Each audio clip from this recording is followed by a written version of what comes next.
자, 29, 30, 31 갑니다. 문제 굉장히 복잡하죠. 간무 중 주거급여 대상자가 아닌 사람은 누구인가? 대상자가 뭐 조건이 간단합니다. 요거 수급자 선정 기준이 가구 수에 따라서 그래서 요거 안 맞는 거 2인 가구는 176만 7천 원 저거 이하여야 하죠.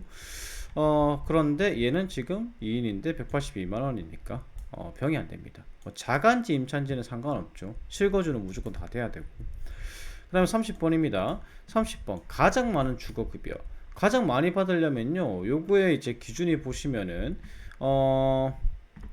자 기준이 나와 있는 게 소득 인정액이 나와 있습니다. 그래서 실제 임차료를 지원해요. 실제 임차료를 지원하고 기준임들하고 상한입니다. 그럼 상한이 다른 얘기죠.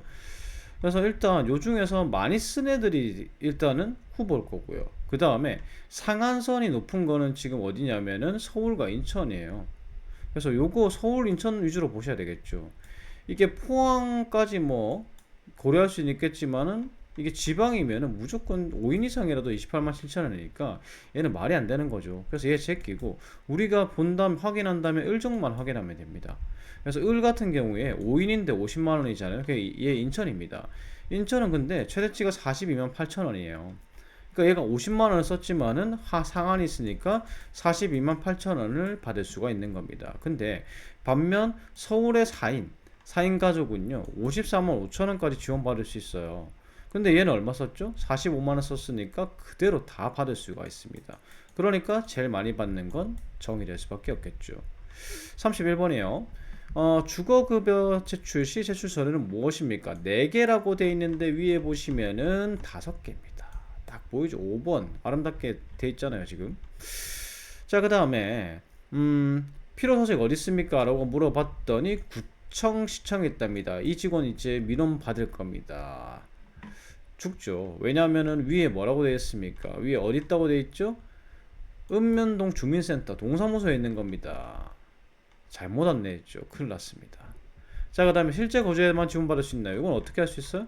실거주 여부를 확인하잖아요. 그러니까 실제 거주해야지 받을 수 있다는 겁니다. 그 다음에 4번 주택조사를 거부할 경우 급여가 못 받을 수 있냐? 못 받죠. 그래서 위에 나와 있잖아요. 위에 만약에 조사를 거부할 경우 급여가 지급이 안 될 수도 있다.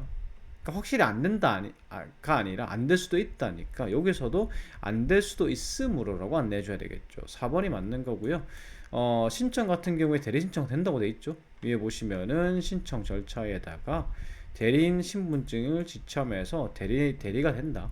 이렇게 돼 있습니다. 그래서 여기 보시면은 가구원과 친척도 됩니다. 기타 관계인도 되고.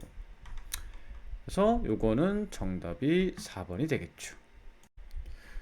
자, 1번, 2번부터 바로 가보도록 하겠습니다. 1번, 2번 의사소통이죠.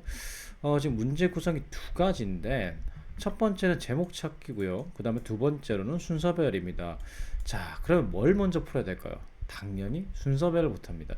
이렇게 순서가 나와야지, 특히나 이건 글의 이제 종류로 볼 때 보도자료입니다. 보도자료는 글의 첫 부분과 끝 부분에 보통 주제가 있잖아요. 그래서 그걸 통해서 제목을 찾을 수가 있으니까 이건 순서별부터 해야 됩니다.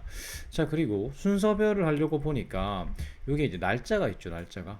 날짜가 보통 들어가 있으면은 이 사건의 순서대로 이제 글의 전개가 될 가능성이 높습니다. 그리고 이 문제는 좀 쉬운 게 뭐냐면 자, 지금 사건의 순서가 딱 나오는 게 이 김현준 사장의 담화 이후 그러니까 앞에는 담화가 나와야 됩니다.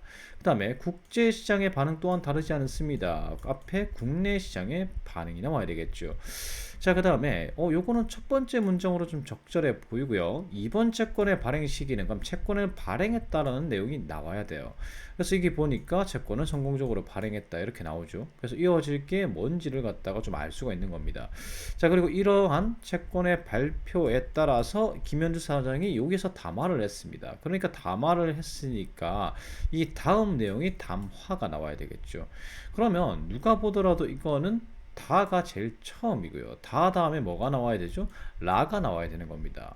자, 그리고 라가 나오고 나서 그 다음에 뭐가 나와야 됩니까? 담화가 나오고 맞죠? 담화가 나오고 그 다음에 여기서 담화 다만 이유가 나온 다음에 국내 반응이 나오고 그 다음에 국제 시장의 반응이 나와야 되겠죠.